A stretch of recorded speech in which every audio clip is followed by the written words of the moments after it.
નમસ્કાર દોસ્તો, મારું નામ રાહુલ છે. ઉંમર 28 વર્ષ. હું એક નાના ગામમાં રહેતો હતો, જ્યાં મારો અભ્યાસ 12મી સુધી થયો હતો. ગામમાં કોઈ કામ ધંધો નહોતો, એટલે હું હંમેશા કંઈક કરવાની તલાશમાં ભટકતો રહેતો. ત્યારે મારા એક ખાસ મિત્રએ કહ્યું કે શહેરમાં એક મોટા બંગલાના માલિકને ગાડીના ડ્રાઈવરની જરૂર છે. આ સાંભળીને મારી ખુશીનો પાર ન રહ્યો, કારણ કે મેં મારા મિત્રની 4 વ્હીલ કેટલી વખત ચલાવી હતી અને ગાડી ચલાવવાનો સારો અનુભવ હતો. મેં મા બાપને પૂછ્યું અને શહેર જઈને કામ કરવાનું નક્કી કર્યું. બીજા દિવસે હું અને મારો મિત્ર તેની 2 વ્હીલ પર બેસીને તે માલિકને મળવા શહેરમાં પહોંચ્યા. શહેરનો એ વિશાળ બંગલો જોઈને હું કેટલીક પસ્પદ રહી ગયો. આટલું મોટું ઘર મેં ક્યારેય જોયું નહોતું. અમે ડોરબેલ વગાડી તો સામે એક અત્યંત સુંદર, સરળ અને સંસ્કારી યુવતી આવી. તેના વ્યક્તિત્વમાં એક અલગ જ નિખાર હતો, જાણે તે ઘરની શોભા વધારી રહી હોય. તેણે શાંત અવાજે પૂછ્યું, જી, કોનું કામ છે? મારા મિત્રએ કહ્યું, સાહેબને ગાડીના ડ્રાઈવરની જરૂર હતી ને, તે જ કામ માટે આવ્યા છીએ. તેણે આવું સ્મિત કરીને અમને અંદર બોલાવ્યા. થોડી જ વારમાં તેની પાછળથી એક સ્માર્ટ માણસ બહાર આવ્યો. મેં વિનમ્રતાથી પોતાનો પરિચય આપ્યો. મારું નામ રાહુલ છે, ગામડેથી આવ્યો છું. તેણે કહ્યું, હું દીપક અને આ મારી પત્ની શોભા. અમે એકબીજાને નમસ્કાર કર્યું. તેણે મારી બોલી, વ્યવહાર, સ્વભાવ જોયો અને તરત જ કામ પર રાખવાનો નિર્ણય લીધો. પગાર 15,000 રૂપિયા નક્કી થયો. મેં કહ્યું કે કાલથી જોઈન કરીશ. શોભા મેડમે પ્રેમથી અમને ચા આપી અને અમે વિદાય લઈ લીધી. હવે હું મારા મિત્ર સાથે ભાડેના રૂમમાં રહેવા લાગ્યો અને બીજા જ દિવસથી મારું શહેરી જીવન શરૂ થયું. રોજ સવારે 9 વાગ્યે દીપક સાહેબને કંપનીમાં છોડવું અને પછી ગાડી પાર્ક કરીને રાહ જોવી. શરૂઆતમાં શહેર નવું હતું. રસ્તા, બજાર, કામકાજની રીત બધું સમજાતું નહોતું, પણ થોડા દિવસોમાં બધું ઠીક થઈ ગયું. સમય પસાર થતો ગયો અને તેમના ઘર અને મારી વચ્ચે એક અલગ જ સંબંધ બની ગયો. સાહેબ ક્યારેક મને ઘરે લઈ જતા, જમાડતા, પરિવારના સભ્ય જેવો વ્યવહાર કરતા. શોભા મેડમ પણ હંમેશા પ્રેમથી વાત કરતી, પાણી આપતી, ચા આપતી, મારી તબિયત પૂછતી. તેમના ઘરમાં કામ કરતા મને ક્યારેય નોકર જેવું ન લાગ્યું, બલકે લાગતું કે હું તેમના પરિવારનો જ ભાગ છું. ઘરના નાના મોટા કામો હું દિલથી કરતો. જીવન શાંત ચાલતું હતું, પણ એક દિવસ જીવને કરવટ લીધી, જેની મેં કલ્પના પણ નહોતી કરી. એ દિવસે હું અને દીપક સાહેબ એક મોટી મીટિંગ માટે બીજા શહેરમાં ગયા હતા. મીટિંગ લાંબી ચાલી અને રાત થઈ ગઈ. પાછા ફરતા રસ્તે ઘેરું અંધારું, સડક ઊની, હવા ઠંડી અને ગાડીની સ્પીડ થોડી વધુ. હું સાવધાનીથી ચલાવતો હતો. એક મોટા 4 રસ્તા પાસે સ્પીડ ઘટાડી, કારણ કે ત્યાં હંમેશા ટ્રાફિક હોય છે. ત્યાં જ બાજુની સડકમાંથી એક ઝડપી ટેમ્પો આવ્યો.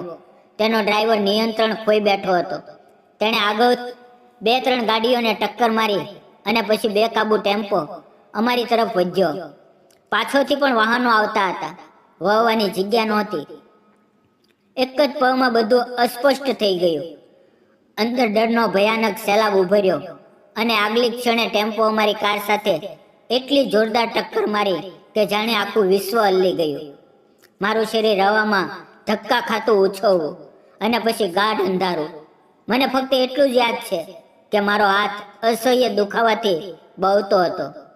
હું દુખાવાથી સીંચો પાડતો હતો અને આસપાસ લોકોની ચીખો, પુકાર, ભાગદોડ સંભળાતી હતી. કોઈ ગાડી ખોલવાનો પ્રયાસ કરતા, કોઈ સીચ પાડતા, એમ્બ્યુલન્સ બોલાવો. માહોલ ભયાનક બની ગયો. થોડી વારમાં એમ્બ્યુલન્સ આવી. અમને સ્ટ્રેચર પર મૂકીને હોસ્પિટલ લઈ જવામાં આવ્યા. પણ દીપક સાહેબ પૂરેપૂરા બેહોશ હતા. તેમનો ચહેરો સફેદ, હોઠ સુકાયેલા અને શરીરમાં કોઈ હિલચાલ નહોતી. આ જોઈને મારું દિલ બેસી ગયું. હાથ કાપવા લાગ્યા.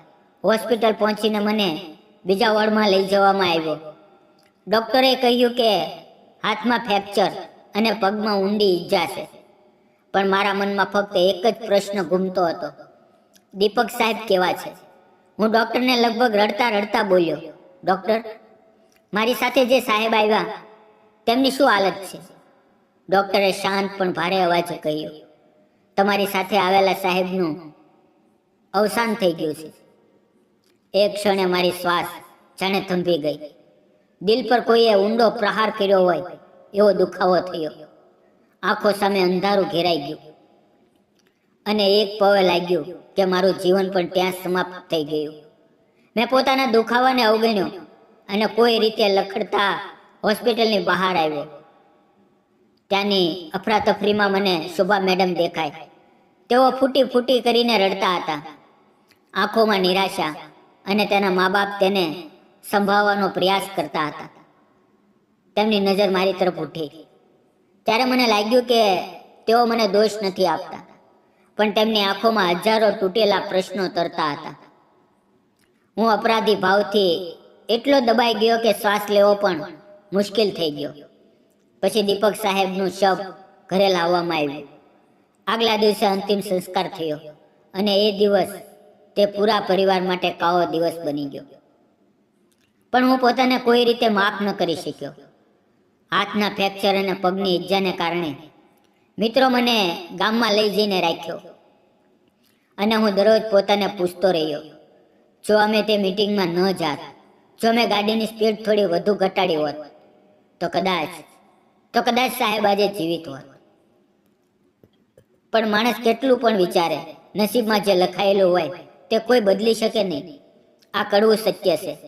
2 મહિના વીત્યા. મારો હાથ ધીમે ધીમે ઠીક થયો. પગનો ઘા પણ ભરાવા લાગ્યો અને હું ફરી શહેરમાં કામ શોધવા આવ્યો.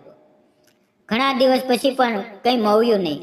આત્મવિશ્વાસ તૂટીને પડ્યો અને નિર્જવ નિર્થક લાગવા લાગ્યો. પછી એક દિવસ અચાનક મારા ફોન પર કોલ આવ્યો. સ્ક્રીન પર દેખાતું નામ જોઈને મારા રોમ રોમ ઊભા થઈ ગયા, કારણ કે ત્યાં દીપક સાહેબ ચમકતું હતું. એક ક્ષણે લાગ્યું કે હું સપનું જોઈ રહ્યો છું, પણ તરત જ સમજાયું કે આ શોભા મેડમનો જ નંબર હશે. મેં ગભરાઈને કોલ ઉપાડ્યો તો બીજી બાજુ એક કાપતો અવાજ આવ્યો, હેલો, હું શોભા બોલું છું. મેં શાંતિથી કહ્યું, જી મેડમ કહો. તે કેટલીક ક્ષણ ચૂપ રહ્યા, જાણે શબ્દો શોધતા હોય. પછી ધીમેથી બોલ્યા, શું તમે મળવા આવી શકો? મારે તમારી સાથે કંઈક જરૂરી વાત કરવી છે. તમે હવે ક્યાં છો? મેં તરત કહ્યું, હું નજીક જ છું મેડમ, આવું છું. કોલ કટ થયો તો મારા હાથ ફરી કાપવા લાગ્યા. બધા જૂના પવો આંખો સામે ઘૂમ્યા. તેમનો મારી તરફનો સ્નેહ, તેમના ઘરનું અપનત્વ અને એ ભયાનક રાતની દુર્ઘટના. હું ધીમે ધીમે તે જ રસ્તે ચાલવા લાગ્યો જે ક્યારેક હાસ્ય અને સુખદ શાંતિનો સાથી હતો. પણ આજે તે જ રસ્તાની દરેક પગલાં મારા દિલમાં અપરાધની સોય જેવા ચૂપતા હતા. જેમ મેડમનો બંગલો નજીક આવતો ગયો, મારા દિલની ધડકન વધતી ગઈ. હું ક્યાં મુખેથી તેની સામે જાઉં, તેમની આંખોમાં કેવી રીતે જોઉં, શું કહું? શું હું તેમના દુઃખને ફરી જગાડીશ? આવા હજારો પ્રશ્નો મારા મનમાં ગડબડ કરતા હતા. આખરે હું તેમના દરવાજે પહોંચ્યો.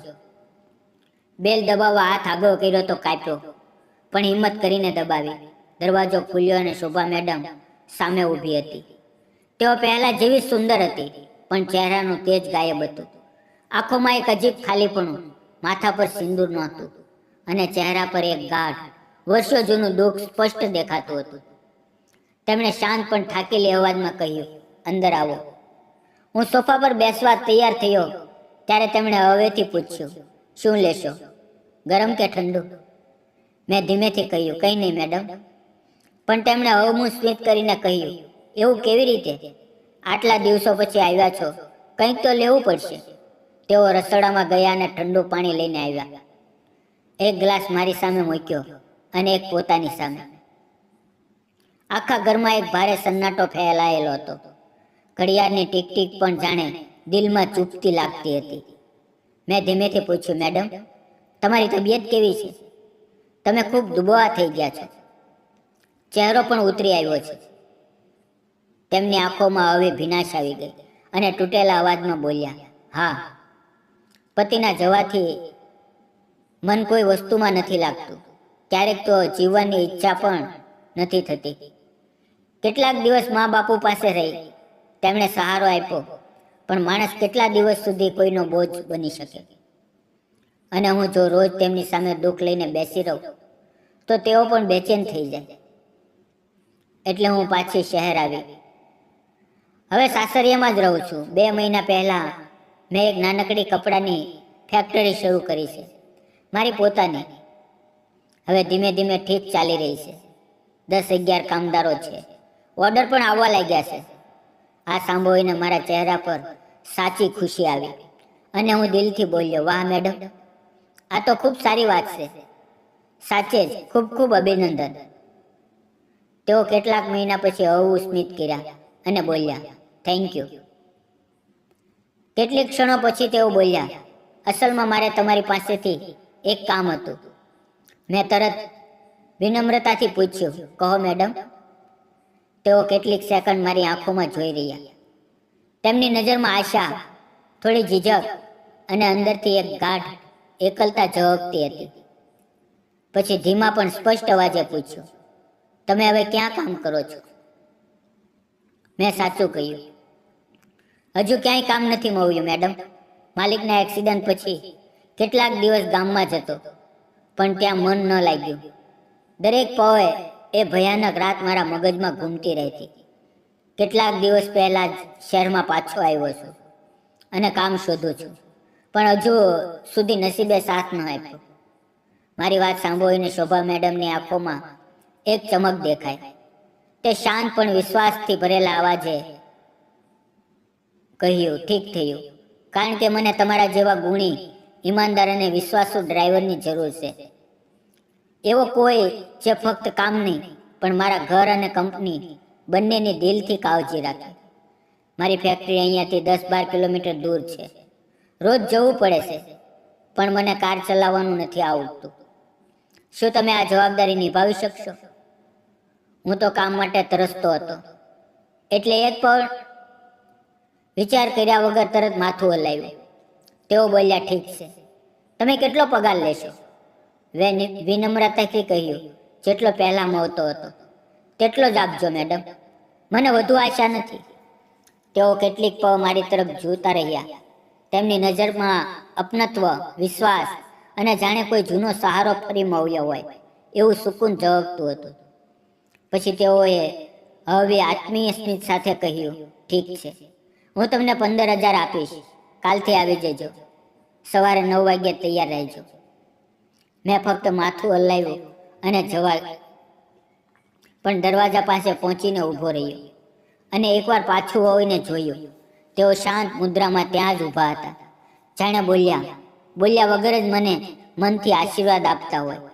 તે નજરમાં ના રાગ હતો, ના દૂરી, ફક્ત એક અપનત્વ હતું જેને શબ્દોમાં વાંચી શકાય નહીં.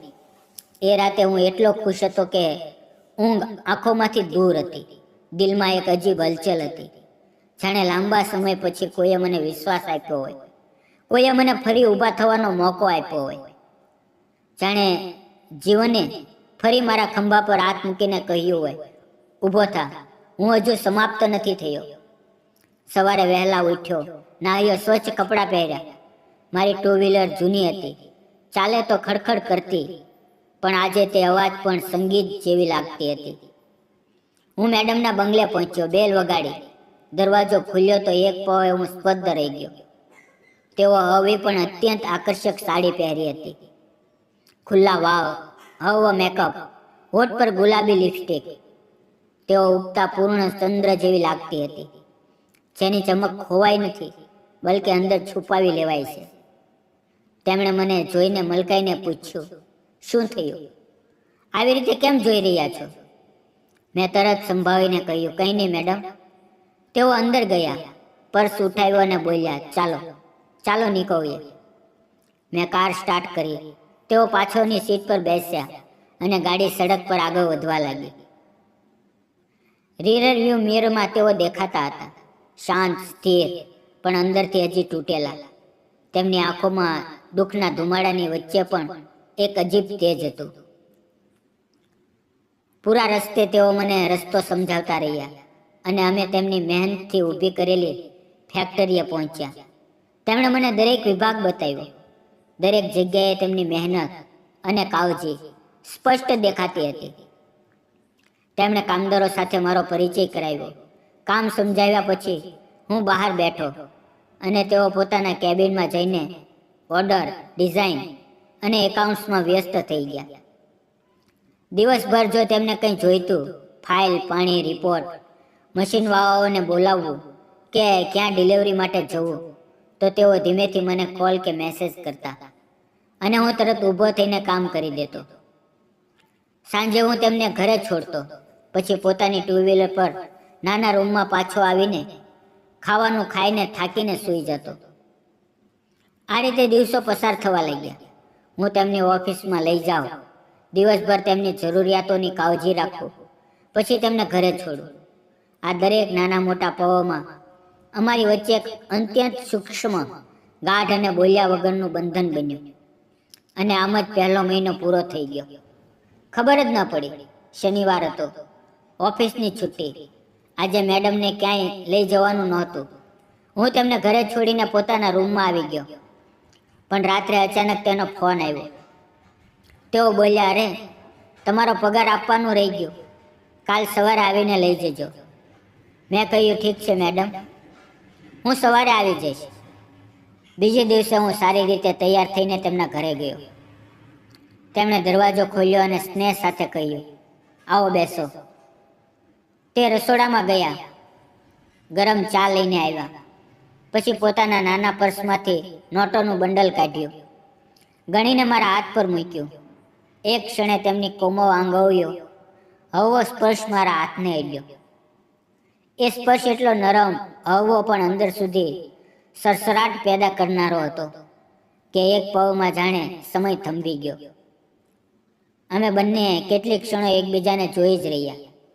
તેમની ગાઢ કાળી આંખોમાં એવું આકર્ષણ હતું કે કોઈ પણ તેમાં ખોવાઈ જાય. તેમનો ગોરો ચમકતો ચહેરો, રેશમી વાળ, હોઠ પર હળવું સ્મિત. અને એ પળે મારું મન તેમના ચહેરાને જોઈને ક્યાંક દૂર જતું હતું. મેં પૈસા લઈને કહ્યું, ખૂબ ખૂબ આભાર મેડમ. આટલા દિવસો કામ નહોતું, તમે કામ આપ્યું, તેથી હું ખૂબ ખુશ છું. તેઓ બોલ્યા, અરે, તમારા જેવા ઈમાનદાર ડ્રાઈવરનું મળવું તો મારું સૌભાગ્ય છે. મારી કંપનીની હવે ઠીક ચાલી રહી છે, કામ આવે છે, પૈસા આવે છે, કોઈ તકલીફ નથી. તમને ક્યારે કંઈ જોઈએ તો બસ કહેજો. મેં માથું નીચું કરીને જી મેડમ કહ્યું અને બહાર જવા ઉઠ્યો. તેઓ ઉપરના માળ તરફ ટેરેસ પર જતા હતા અને જતા જતા બોલ્યા, દરવાજો પાછળથી બંધ કરજો. હું દરવાજા તરફ વળ્યો ત્યારે અચાનક એક તીખી, અસહ્ય અવાજ ગુંજી, જાણે કોઈ ભારે વસ્તુ ખસીને જોરથી પડી હોય. તીખી અવાજ આખા ઘરમાં ફેલાઈ ગઈ. હું ગભરાઈને પાછો દોડ્યો અને જોયું તો દિલ ધડકી ગયું. શોભા મેડમ નીચે પડ્યા હતા, ચહેરા પર ભયાનક પીડા, અને એક હાથથી પોતાનો પગ પકડીને બેઠા હતા. હું તરત દોડ્યો, તેમને ઉઠાવ્યા, સંભાળ્યા, બેઠા કર્યા, પાણી આપ્યું. તેઓ રડતા રડતા તૂટેલા અવાજમાં કહેતા હતા, પગને ખૂબ દુખાવો થઈ રહ્યો છે, ખૂબ વધુ. મેં તેમને ઉઠાડવાનો પ્રયાસ કર્યો, પણ તેઓ બેસી પણ નહોતા શકતા. ઊભું થવું તો બિલકુલ અશક્ય હતું. તેમની પીડા જોઈને મારું દિલ ધડકવા લાગ્યું. તેમનો દુખાવો મારી આંખો સામે સહન ન થયો. એક ક્ષણ બગાડ્યા વિના વિચારીએ સમજીએ મેં તેમને બંને બાહોમાં ઉઠાવી લીધા. તેમના શ્વાસ ઝડપથી ચાલતા હતા. આંખોમાં અસહ્ય તકલીફ તરતી હતી. ચહેરો દુખાવાથી ધ્રુજતો હતો. અને એ પળે મારા મનમાં ચિંતા, જવાબદારી, સહાનુભૂતિ એક સાથે ઉભર્યા. હું તેમને કારમાં બેસાડીને ઝડપથી હોસ્પિટલ પહોંચાડ્યા. ડૉક્ટરે એક્સરે કર્યું, તપાસ કરી અને બોલ્યા, ધન્યવાદ કે હાડકું ન તૂટ્યું, ફક્ત જોરદાર ઈજા અને ઊંડો સોજો હતો. તેમને ઇન્જેક્શન આપ્યું, પટ્ટી બાંધી, દવાઓ આપી અને ડૉક્ટરે કહ્યું, 3-4 દિવસ આરામ કરો, સોજો ઘટશે તો દુખાવો પણ ઓછો થશે. હું તેમને ઘરે પાછા લાવ્યો. તેઓ એકલા પણ નહોતા ચાલી શકતા. તેમનો પગ સોજીને જાણે કઠોર પથ્થર બની ગયો હતો અને દુખાવાથી તેમનું પૂરું શરીર કાપતું હતું. મેં તેમને સહારો આપીને ધીમે ધીમે તેમના બેડ સુધી લઈ ગયો. તકિયાનો સહારો આપીને સુવડાવ્યા કે તેમની ઓછી તકલીફ થાય. તેમણે કમજોર અવાજમાં કહ્યું, હું સૂઈ જાઉં છું, તમે જાઓ. પણ હું તેમની હાલત જોઈને ચિંતાથી ભરાઈ ગયો. મેં તરત કહ્યું, મેડમ, તમને ચાલવું પણ મુશ્કેલ છે. હું જાઉં તો તમે કેવી રીતે રહેશો? ખાવું, પીવું, દવા. શું હું 2-3 દિવસ અહીંયા જ રહી જાઉં તમારી કાળજી માટે? આ સાંભળીને તેઓ થોડા શરમાઈ ગયા. તેમના ગાલ પર ગુલાબી ચમક આવી અને તેઓ સંકોચથી બોલ્યા, ના, લોકો શું કહેશે? તેમના અવાજમાં સમાજનો ડર હતો, પણ તેમની અંદર એક અનકહી ગરમાહટ પણ છુપાઈ હતી. જાણે તેઓ કહેવા માંગતા હોય કે મારા રહેવાથી તેમને સુકૂન મળે છે.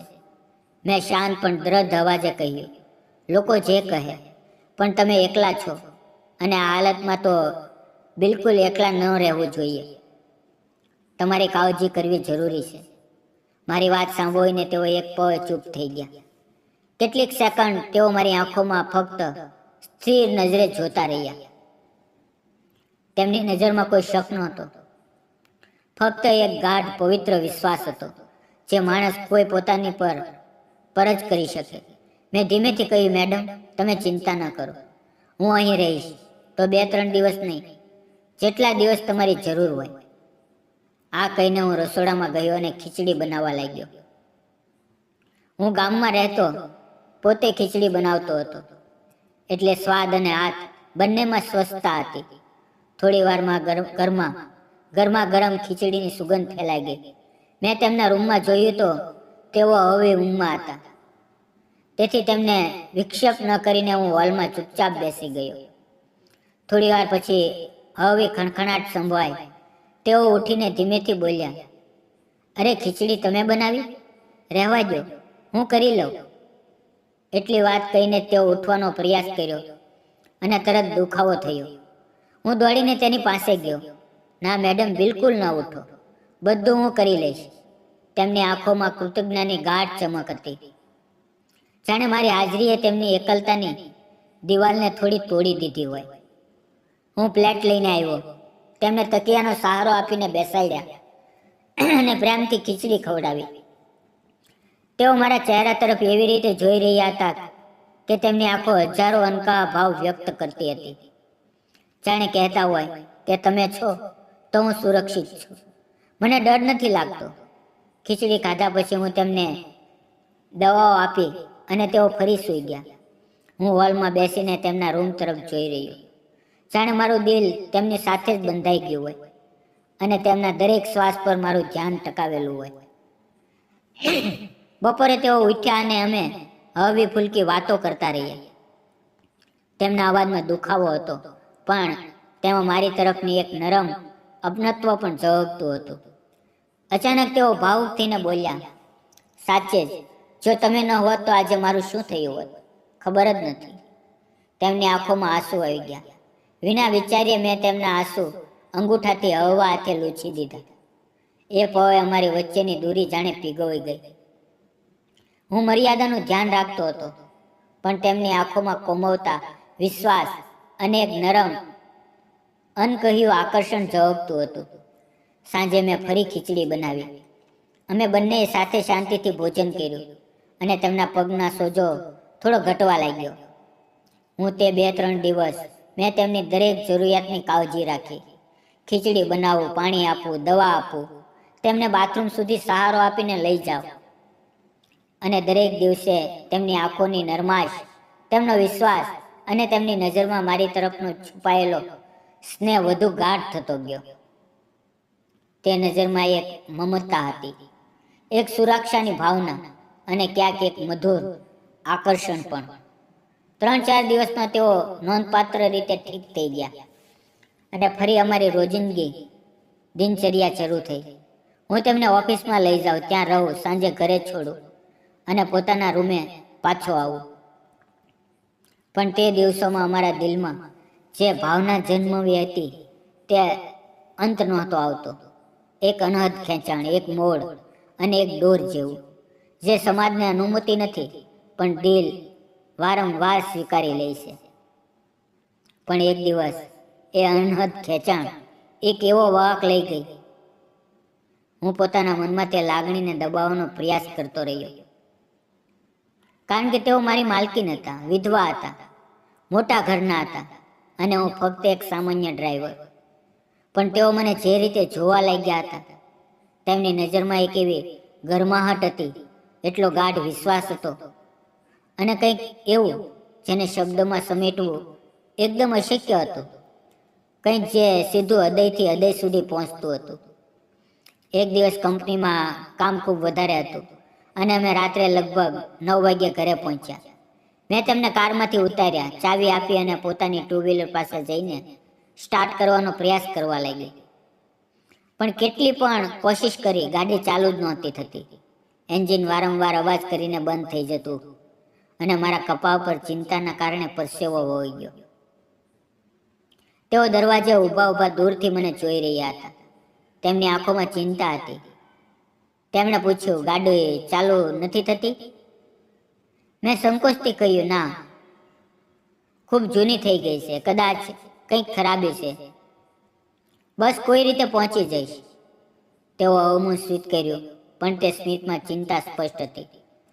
તેમણે કોમળ પણ દ્રઢ અવાજે કહ્યું, આ સમયે રિક્ષા ક્યાંથી મળશે અને ઘર 6 કિલોમીટર દૂર છે. તમે કેવી રીતે જશો? આજે અહીંયા જ રોકાઈ જાઓ. તમે મારા માટે અજાણ્યા નથી. આ શબ્દોએ મારા મનમાં એક ગાઢ દ્વંદ્વ પેદા કરી દીધું. એક સુંદર યુવાન વિધવાના ઘરે રાત્રે રોકાવું, એ પણ એકલા. આ યોગ્ય છે કે ખોટું છે? પણ પરિસ્થિતિ હંમેશા માણસના વિચારથી મોટી હોય છે. મેં ધીમા અવાજે કહ્યું, ઠીક છે, જો તમે કહો છો તો હું રોકાઈ જાઉં છું. અમે બંને ઘરની અંદર આવ્યા. આશ્ચર્યની વાત એ હતી કે આજે પહેલી વાર મેડમ પોતે જ રસોઈમાં ગયા અને ખાવાનું બનાવવા લાગ્યા. હું હોલમાં બેઠો તેમની ચાલ, તેમના દરેક નાના પગલાંને અજાણતા જોઈ રહ્યો. તેમની ચાલમાં એક અદ્ભુત સાદગી હતી, એક શાંત ગરિમા હતી.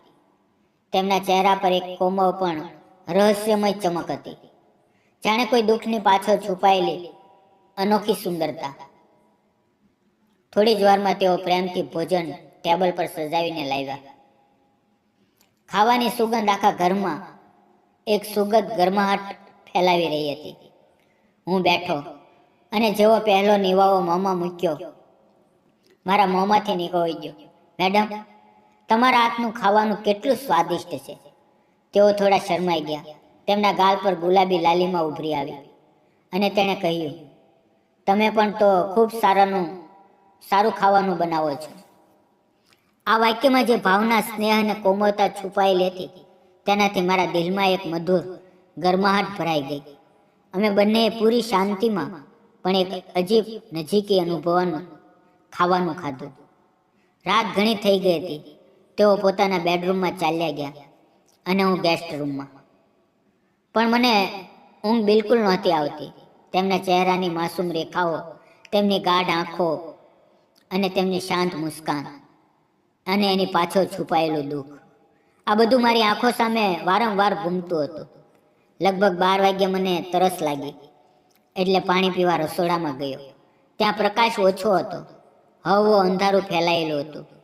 જેવો હું અંદર ગયો, સામેથી આવતા તેમને જોઈ ન શક્યો અને અચાનક અમે ટકરાઈ ગયા. તે મેડમ હતા. ટક્કર લાગતા જ તેઓ પડી જાત, પણ મેં તેમને તરત પકડી લીધા. એ પળ જાણે સમય થંભી ગયો. તેમની આંખોમાં દુઃખ હતું, એક અજાણ્યું ખેંચાણ હતું, જાણે કેટલાય દિવસોથી દબાયેલી લાગણીઓ આજે બહાર આવવા બેચેન હોય.